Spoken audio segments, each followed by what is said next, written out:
Welcome to Epilogue Podcast, the show where we discuss some stuff that happened on a different show ages ago which nobody really cares about anymore.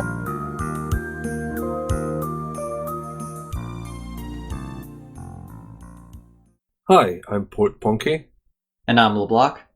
Today we are discussing Deep Space Nine, Season 3, Episode 10, Fascination. In this episode, the Deep Space Nine crew get the love bug. What did you think? Well, I really wanted to despise this episode, but I enjoyed it a bit, so I guess I would say it was better than I expected. Did your opinion change upon rewatching? Or I'm trying to get a sense of how you felt about it before and then after. Well, it's been a long time since I've seen it, so I vaguely knew it was Waxana, and it was some sort of goofy take on Midsummer's Night's Dreams, Nights into Dreams. So nailed it. Yep.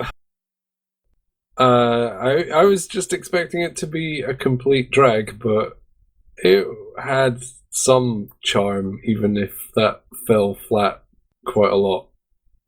It was a good bad episode, I think. By which I mean it was a bad episode, but in that category it was reasonably okay. It wasn't totally obnoxious. Well, maybe. What did you think? I thought it was totally obnoxious. I thought you might, because it's got your favourite characters. Well, funny you bring that up. When Baral was struck by the love bug and he started being all creepy, I thought, oh, they finally realized he's a creepy person, and they started writing that into his character. I mean, he was obviously acting out of character, but it was in line with how I think of that character, so that was kind of funny. Yeah, he is unappealing. And I mean, as a potential life partner. Sure. The one thing that Bareil did that really stuck out to me in this episode is when Kira and him are going to have sort of a little adult time, he starts talking about Kai Wynn. That's his version of pillow talk. Hey, should we get naked? Yeah, also, by the way, Margaret Thatcher. What? Works every time. Well, it didn't work. Kira sort of said, look, I'm gonna go practice your pillow talk. That part was a little weird. After he said that, and then she jumps out of bed, and then, oh, I have to do this thing, even though I really want to be with you, even though I have to go do this thing that I could easily blow off and not do. I cannot be naked after thinking about Kai Wynn. The one aspect of this episode that I did like was all the stuff with O'Brien and Keiko. Yeah. Oh, well. I thought that was good. Generally good. There's a big plot hole with it, though. Which is? Well, he hasn't talked to her in 2 months. Even though they could easily communicate via technology? Is that what you... Okay. At any point, people nowadays don't go that long without talking to each other. They text each other all the time, every day. And they have much better technology in Star Trek. It takes 2 seconds to get a video call going that's perfect quality. Well, see, the type of botany she's doing emits this frequency disruption. Oh, yeah, blah, blah, blah. Blah, blah, blah. So, if you ignore the fact that it makes no sense that they are so out of touch, then, yeah, what they did from there was some really good stuff. There's a great shot/speech of O'Brien talking to the closed door with Keiko behind. It was very nicely framed. Yeah, that part's really good. That storyline is the only thing that was carrying me through because there was nothing else that I was invested in. We didn't enjoy Jake's completely inappropriate love for Kira and his father trying to parent him regarding this. No, I did not. Was it so awkward you were squirming in your chair? Yes. Okay, yeah, I thought so too. Well, I have the same problem with this that I have with Midsummer Night's Dream, which is one of Shakespeare's lesser plays. I don't know why it's so popular. Because it's funny. I guess. But because all of these characters are under a spell, they're all interchangeable. You can't reveal stuff about a character when they aren't responsible for their actions. And so this is all nonsense. That's a good description of this episode. It's nonsense. Yeah, and so I don't care about anything that's happening. So yeah, I guess once you strip away all the nonsense, you're really just left with the O'Brien Keiko plotline. Which is great, but then it's surrounded by all this trash. I thought some of the stupid stuff was kind of funny. Mostly Dax and Cisco, how Cisco reacted. Okay, that one I liked, but that's because Cisco isn't compromised by the love bug, so he's acting as Cisco. So we see how Cisco would react to Dax coming on to him. And that is interesting because these characters have history. Dax isn't the same Dax that he knew, so that creates an interesting interchange. But other than that, I don't care about Kira and Bashir smacking mushing faces together. Mushing it. Oh, that is not even the right words. More like you know when you're trying to sand a desk with sandpaper. Just that sort of vigorous side to side. I have kissed people and I've never done it that way. Don't knock it until you try it. It's like a cross between kissing and cleaning your face on someone else's face. It made me think of what a little kid would do if you told them how do adults show affection. Well, like slapping two dolls together. Yeah. I don't know if this is just a Kira thing, but a lot of the love / kissing scenes on Star Trek seem to go this way. I could excuse it here because it's supposed to be over the top and ridiculous. Well, probably. I don't think it needs excusing, really. It's just the way it is. That's how they kiss in the 24th century. We just haven't realized that's the optimal way to kiss. Well, maybe I'll try it one day. Okay, I'll bring up another thing I liked about this episode, and that's in the beginning, Odo shows that he has affection, some sort of affection for Kira.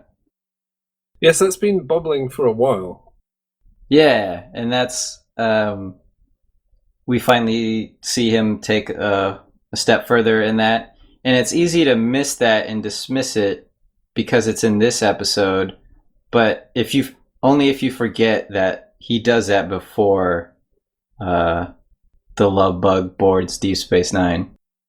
Well, he would be immune anyway. Oh, right, yeah. But it sort of gets lost in the shuffle if you don't think about it. Yeah, it's blended well. But at the end, like, Luaxana does say, sort of outright say he has feelings for Kira and sort of see how that works out. Ha ha ha. Oh, right. I can't remember what she says, I'll be honest. Something about unrequited feelings. I forgot about that, so it is pointed out to us. Yeah, I was going to see if you would notice that Odo has some kind of feelings for Kira, because it's been going on for ages, and you have never mentioned it. And obviously, I didn't want to bring it up until the show did. I think I noted something about the tenderness between them, and I've enjoyed the increased frequency of that pairing, and I'm curious to see where it goes. It's going nowhere, man. Kira's with Barile. Even Jake couldn't get in there, and he's a Casanova. By someone's standards, maybe. I have something I really liked about this episode, although it's not particularly this episode. The music has been really good for the last few episodes. Really good, how? Well, when I listen to it, I think that sounds good. Okay. I ask because I don't have any sensitivity to music. I don't really have an ear for it. Oh, okay. It's been good for 3-4 episodes. I think it's Dennis McCarthy doing the music for a few, and I guess he's pretty good. They all are. It generally has good music as the show. I just thought it'd been good recently, and I thought I'd mention it because otherwise this is just going to be a 20 minutes of ripping the episode apart. Well, in this episode, there is attention drawn to the music. We see Odo swaying to it. Oh, yes, that was the Bajoran music. I really meant the incidental music. Okay. That Bajoran stuff was okay too. At least they weren't playing the Deep Space Nine theme this time. There's something else I liked. There was a lot of nice panning shots in this episode. A couple of longer shots, one that goes through Quarks up to the second level to focus on Keiko and O'Brien. The long shots are really nice. It makes it feel less like a soundstage. It makes the location have a good sense of area, like it is a fully fleshed out space. In terms of criticisms, Chief O'Brien had 5 cups of coffee in 20 minutes. That's a lot of caffeine. I don't know what the LD50 of coffee is, but that's going to be bad for you. For the caffeine content of coffee to reach an LD50 dosage, at which there is a 50% chance of death, assuming common parameters for weight and caffeine content, the drinker would need to consume around 100 cups of coffee in one session. At the rate Chief O'Brien was drinking them, this would take just under 8.5 hours. He is unlikely to die due to his coffee drinking habits, but is likely to experience stomach irritation, headaches and heart palpitations. That's 4 minutes per cup. Well, 5 minutes if you assume that he ordered the 5th one at the 20-minute mark, but that's fast. Too fast. His digestive system is going to be exploding. I don't want to go into details, but it's going to play hell with his lore. And then he can go see Bashir, and then Bashir can tell him to get some rest. It was Bashir that pointed it out. He didn't even say anything other than, you seem nervous. Yeah. Compulsively drinking coffee. Is that like chain coffeeing? Like chain smoking, but because to drink a cup of coffee in 5 minutes, you have to wait for it to cool down a little bit, then you pretty much have to chug it, and then you'd have to go straight back to the replicator to get another one. You can order a precise temperature with the replicator for maximum coffee chugging. I guess. Well, then it's even worse that he's just ordering a cup and downing it. Yeah. If he needs fixes that frequently, then he is seriously off the deep end. The Deep Space Nine replicator skimps on the caffeine. Well, then you'd think he would, I don't know, order a space espresso. Order 5 of them and just hit them all at once. The coffee stuff reminds me of the episode where Keiko insists that O'Brien doesn't drink coffee past a certain time. Season 2, Armageddon game. Yeah, so it's kind of funny that he's downing cup after cup in this episode when he's waiting to see Keiko. He's got worse then. Yeah, his habit has deepened. After about another year of not sleeping, he's now on to shots every 5 minutes. He has so much to do.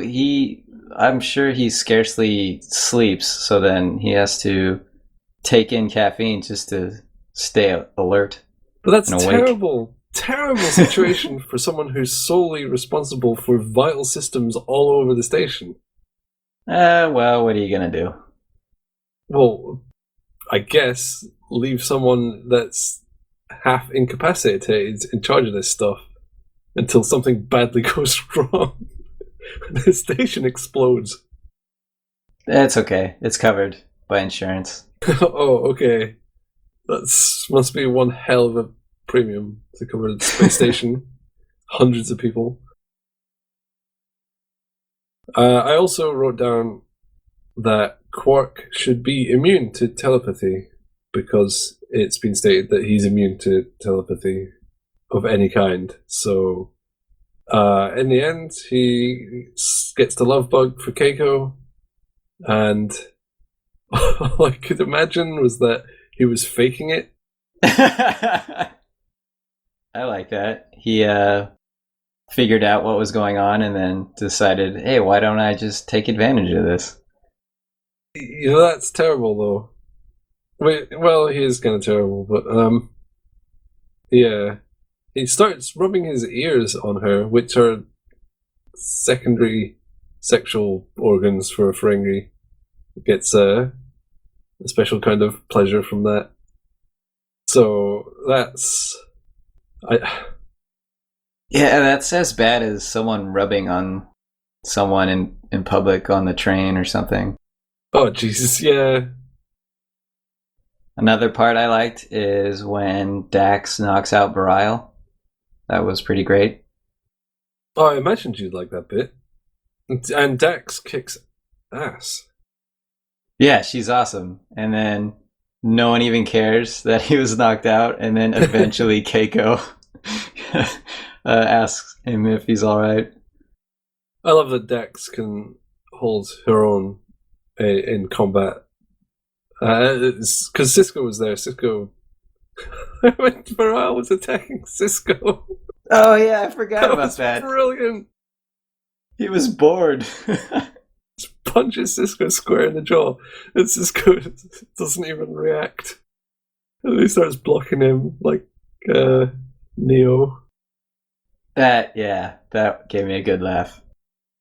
I think Cisco and Dax were the only ones that could really carry the comedy of this properly. And Bareil too, I guess, was funny there, but bouncing off those two. No, that's unfair. I'd say Bareil did it well, but the rest of it was just... the humor fell flat in a lot of places, especially with Jake. Yeah, the stuff with Jake and the stuff with Odo and... I always forget her name. Luaxana. Luaxana. Yes. I guess I liked more of this episode than I thought. I did like the Dax Cisco stuff and Bareil. And so now that you remember that Bareil got knocked out, your opinion of the episode has increased greatly. Yeah, it's increased exponentially. Yeah, this isn't so bad. We had to sit through a lot of awkward stuff, but in the end, Bareil got his teeth punched in by Dax. So, moving on, do you have a quote? I do, and when I say this in this quote, I'm talking about this episode. My advice to you is to burn this as quickly as possible and don't look back. Peldor Joy. Peldor Joy. Well, they should not have put joy in that. Yeah, if it were just Peldor or Peldor and something else, it would be a lot better. Peldor Blick. Okay, well, whatever. Peldor, goodbye. Pill or burn it as fast as you can.